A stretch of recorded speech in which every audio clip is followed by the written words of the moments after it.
I'm also a visual artist. This is one of my originals behind me, so we're in the club. I've I'm looking seen. forward to getting into it. So, thank you so much Yeah. for taking a minute out today. I appreciate it. Thank you for having me. Yeah. I'm so looking forward to your questions actually as well. So I'm a bit stressed, a bit nervous, I can feel. Oh yeah, no, you're good. You're good. We're just gonna have a good organic conversation, so everything's good. And Okay. I want to begin with this question. It's something that we don't talk about a lot, but COVID 6 years ago was really taking hold, changing the globe. How did you get through that era, and how has it changed the way that you create and live your life today? Oh, that's a good question. COVID to me was it felt delicious. I'm an introverted person Yeah. and I love to be on my own in my art studio together with my partner at home. I just loved it. Um, but there were no exhibitions anymore.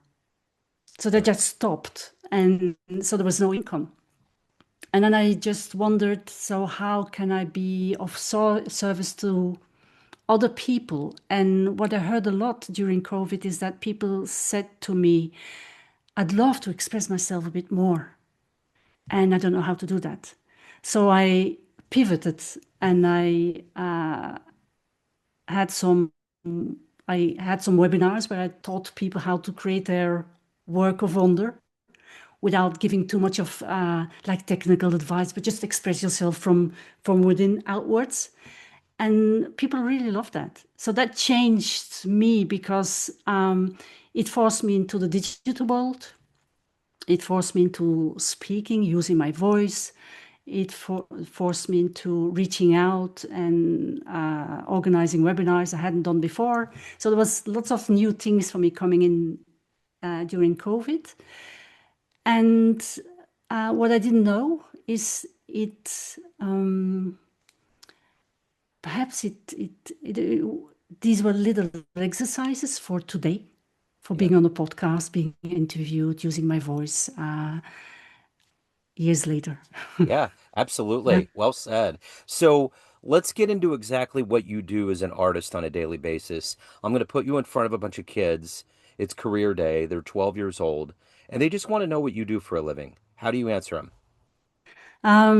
I would take them on a visual journey because I would take them into my art studio because that's my safe space where I express what I feel, the rumble of everyday life, where I tune inwards, I connect with myself, I check upon how I feel inside, and then I see what I have available in my art studio, the paint, the brushes, the different materials, and I use that to express how I feel in from inside outwards on a canvas or art installations. But not only that, because I expanded a bit since 2025 and I started talking about my journey.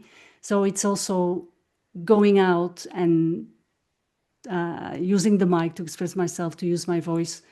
And I've written a book as well, so that's a lot of PC work. You know how that feels like. Uh-huh. So it's like, I think my work is about connecting inwards with myself, but also outwards when I'm at exhibitions, talking to the people who are there, trying to understand how my work resonates with them or not. So although I'm introverted, connection with myself and with other people is a very main part of my job, actually. So what did you want to be when you were that age? What was your dream job? Hmm. I, I had so many different dreams. Um, Traveling the world,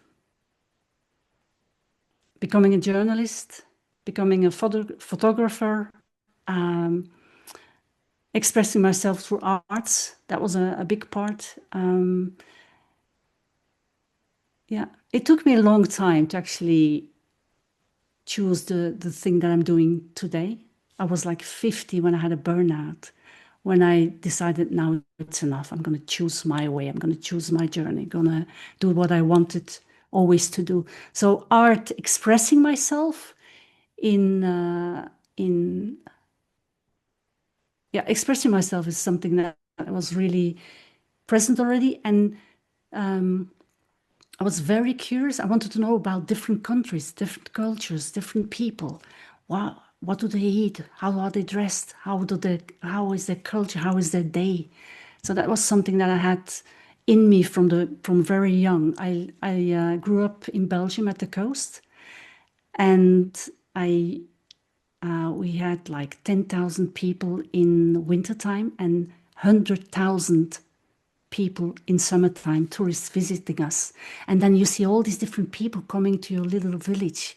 And it brought along all these new cultures and these new languages that I found very interesting when I was small. So, what do you think were the elements growing up that gave you this desire to eventually choose art, that this was going to be your avenue, this was going to be your ultimate way of expressing to the world who you are? What do you think happened early on that you saw or that was taught to you that became who you are today? I think the big no from my father was something that I had to work with for a very long time. Because when I wanted to uh, go to university, I wanted to go to art school, and that was a big no.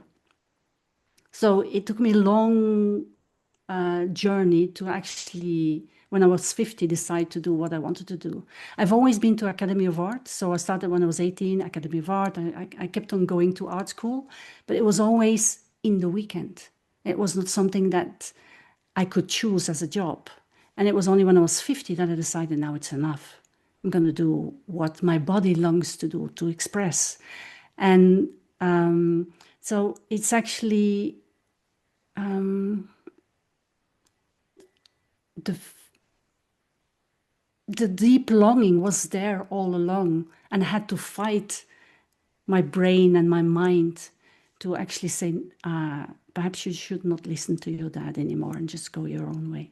So it Yeah. took me a long time. And it's many things that happened the past years that I don't, I believe I'm a slow processor because of that. I don't know. So, what was the first painting that you made or first creation where you got a visceral experience or you got a visceral reaction from somebody and you felt like this makes sense? I like the way people feel when they see my artwork, or it validated your talent level or the fact that you loved making art. Do you remember, was there a moment like that?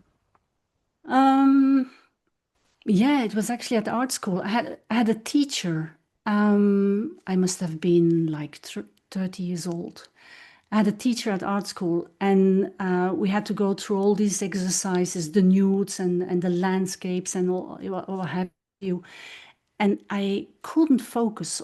And she said, "You just, you just express yourself. You take another you take your canvas to another side of the room and you just express yourself there so that you have like all the tension coming out of you. And then you come back to the course and you do your nudes or your landscapes." And I remember I was going through a divorce at that time, and I need it, all the tension that was building up in my body needed to come out. And I expressed myself as I had never been done before. And she came up to me, she said, "Oh my goodness, this is good."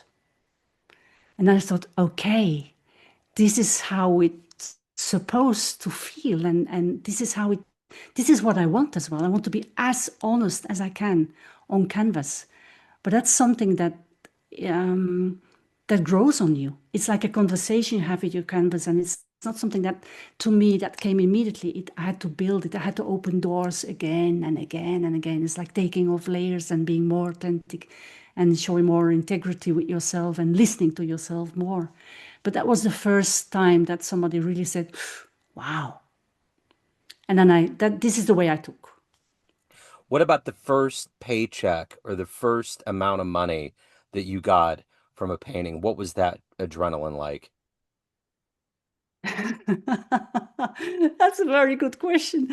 I still remember where it was. It was in I lived in Mechelen. This is a city between Antwerp and Brussels in Belgium. And there was I had rented a place where I could have an exhibition because nobody knew me.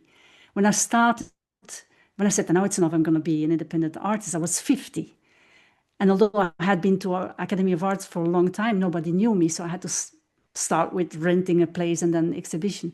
And there was a lady coming and she said, "This is really nice work. I want to give it to my daughter. But she will choose herself." And then she said, can you deliver some paintings? I said, yeah, no problem. So I did that.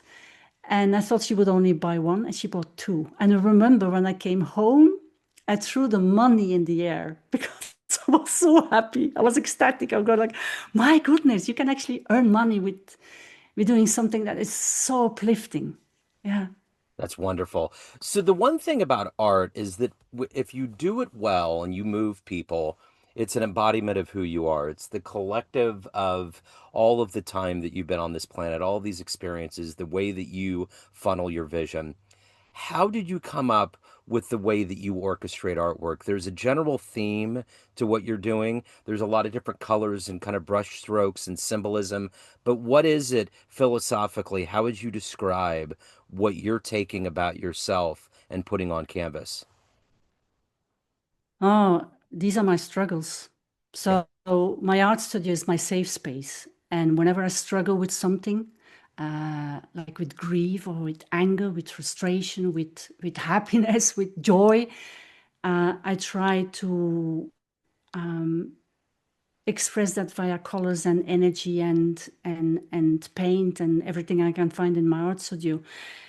When I started, the main theme in my work was equality, because it made me angry when I saw that there was no equality in the world. We are human beings. Why aren't we equal? So I could really get angry. But then it moved towards something totally different because um, at the age of almost 60, I discovered that my mom, when she died in 2023, had been in a toxic relationship for over 60 years. And I had to like rewrite my whole history as well. And then as I was diving into the topic of toxic relationships and narcissistic traits, I understood that I had been in a toxic relationship myself as well. And what I've done, decided in 2024 is to stand up and as a survivor of toxic relationships, of domestic abuse, and share that through my art. Like, be daring enough, be bold enough to just be as honest as possible on canvas. And that moved my art from being colorful into more depth, more layers, more different mixed media. I just use everything now. And I have art installations as well. So I really try to make the invisible visible through the art. so, who's been that inspirational force for you in your life that's allowed you to navigate to this point where you genuinely decided that art is going to be your pursuit? You're going to affect people with your work, or and in general, I mean, waking up every day on this planet and trying and striving requires energy. Who has been that hero, that inspiration that's allowed you to become who you are today? I think I think of Mark Bradford. He's a US artist. Um, he's expressing his struggles as well. He's Afro-American. He's a very tall guy as well. And he has these expressive paintings, but he approaches from a different side. He uses layers of paper, colored paper, and then he wets them and works on them again, and it's like layered, and it looks like a painting. But the way he describes his art, the way that he says that I'm going into my art studio because I have all these thoughts and I'm not sure what my viewpoint is, and I'm trying to get clear on that in my art studio. That's something I got from him. He was one of my like faraway mentors, and but my biggest mentor was at the art the art school. Lieve, my mentor, was like, she's the one who's pushed me to be as authentic as possible and just try, Karen, just try, go for it. She was like, yeah, pulling me out of comfort zone. So the one thing about painting is that it tends to be a relatively solitary event for all of us.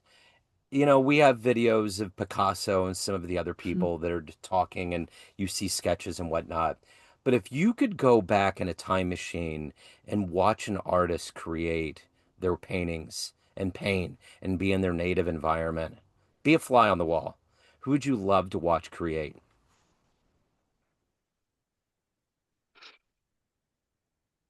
I don't have a name actually. Okay. You know what I would love to understand a bit better is how First Nation people, how the Aboriginals from Australia, how the Maori from New Zealand, how they create. Because I have a big admiration for people who live that close to nature, who are in balance with nature, who feel that we're one. And I would love to see how they create. I think that's really interesting art they make. It's different from ours, and um, it feels like deeper. Yeah. Does it make sense? Yeah, it does. It totally does. Yeah, Yeah, I get yeah. it. That I would love to be just present and see how that's happening and what how they prepare themselves to paint and perhaps they dance first. I don't know. I Yeah. would be very interested to get to know that. Yeah. So, what is the motivation for you to live in this world of creating and pushing yourself? You got your book, you got the art. What gets you up every day? What do you look forward to? How do you refresh these ideas and keep it fluid? What is that energy every day Mm, for you? mm. Well, I've it took me a long time to really understand my why in life, my mission in life, and it's because when I started to become an independent artist at 50, what I did is each year I would sit with myself, just mindful, meditate, and try to understand how can I be of service to at first, it was women because I wanted to have equality. And what I do now is I sit and feel how I can be of service to survivors, victims of domestic violence, psychological violence, whatever, because I feel that I can connect to that. I know how it feels when you're in that situation, when everybody looks away, when you feel alone and lonely, you don't understand what's happening to you, and you have no language to express. You have no knowledge about the hidden system behind toxic relationships. So I get out of bed because of that. I want to be the bridge between the ones who do not have the language to talk about it and feel alone and society. I want to make sure that the invisible gets visible. And so I have now different means to do that. I have not only the art, but I can talk about it. And I have the book. So it's getting wider. And to be honest, I never thought I would actually talk about this stuff.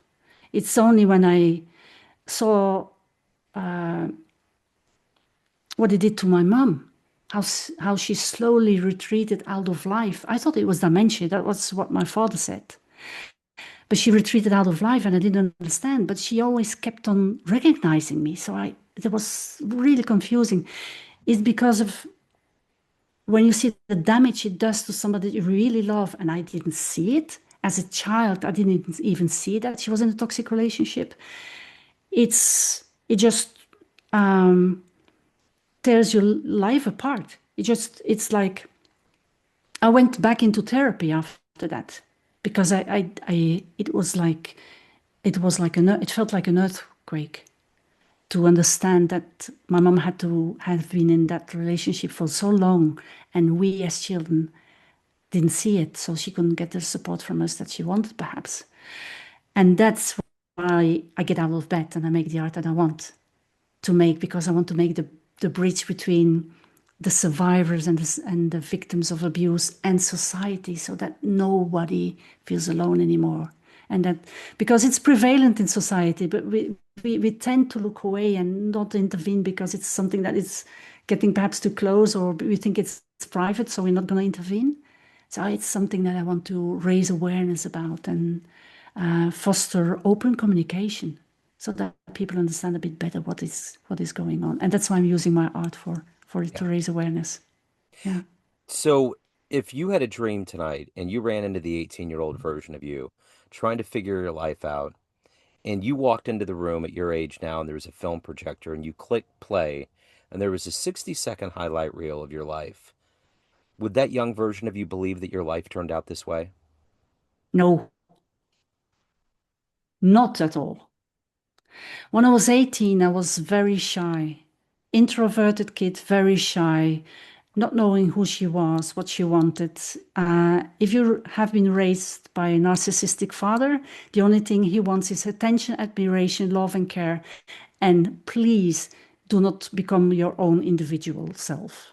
So it took me a long time to understand who I was, what I wanted in life, what was driving me, what was giving me energy. It has been a journey, and I'm still on a journey. So I'm not there, I'm becoming. And if I can share that with the world, that's absolutely amazing. And if somebody resonates with this, that's even better. So, no, being 18, unsecure, not sure of herself, not knowing what she wanted. She knew what she wanted. She wanted to become an artist, but that was a no. And I felt lost. I would never have imagined that I would speak up in front of people, talking about difficult stuff and being vulnerable all the time. No, not at all. Not at all. So, out Yeah. of that 60-second highlight reel, what are you the happiest about, the proudest of? Mm. At this moment in time, two things. The fact that I dare to stand up in front of the public. The first time was in 2024, 200 people, and I talked about my journey as a survivor of abuse. That I'm proud of. Because I could feel I was of meaning, because of the fact that people came afterwards to me to say, I've been in the same difficult situation, but I don't dare to talk about it. And I'm so happy that you do. So I could feel that now I know my why. And the second thing is that I dare to publish my book because I could feel like ugh, when I pressed the button, I'm going to publish it. I could feel how it. I was afraid that people would lash out at me or tell me that I don't know what I'm talking about, and it has been totally different. People are very supportive and very open to talk about it. So I'm really, really, really happy with how everything played out. Actually, yeah, So, give me an overview of the book. If anybody out there wants to have an idea of what you wrote, because that's a big deal. You know, a book is yeah, a long journey. you Give, know, yeah, give people a synopsis. yeah. The title is It Me? The Hidden System Behind Toxic Relationships. It's because toxic people are not always toxic. And we all think that we will not be in a toxic relationship. But how we will recognize it if we don't know the components of the hidden system that is being used on you. So what I felt as a victim of abuse is that there were times that I was unsure, that I was confused, that I was very tired. And I would have loved to have role models in my life that I could turn to and say, is this normal? And this is my book. It's between the void when you think, like, I'm confused, I'm not sure anymore, and reaching out for help. This is where you find the whole, it's a guidance, it's a guide with regards to how it starts, how it continues, how you can end it, how you can heal the whole thing. And it's a story and also some theoretical frames so that can people understand when I talk about silent treatment, that they actually understand what it is all about. Because all these titles that you see on Instagram, that doesn't always help. Yeah. Mhm. So, talk to me a little. I want to get to the real intersection of your soul. Everyone has a perception of you. Family, friends, everyone you worked with, everyone that loves your art, that buys it, that gets your book, but you run the show. What's your perception of you? Who do you think you are? How they see me or how I see me. What is your idea of what you're putting out into the world? Because everybody, you play a different role for a lot of Hmm. people, but Hmm. ultimately you're the one that is the driving force behind who you are. What is your perception of who you think you are? I think my essence is joy. This is what I want to put into the world, and becoming authentic, gray-haired woman on her own journey. That's how I see myself, and this is also what I want to put into the world. Being as honest as possible about everything, the struggles, because life is a struggle. It's up and down. And if we share that in an honest way, an open way, and vulnerable way, through art or through whatever means we have, I think we can really be of meaning. And that makes me really happy. Yeah.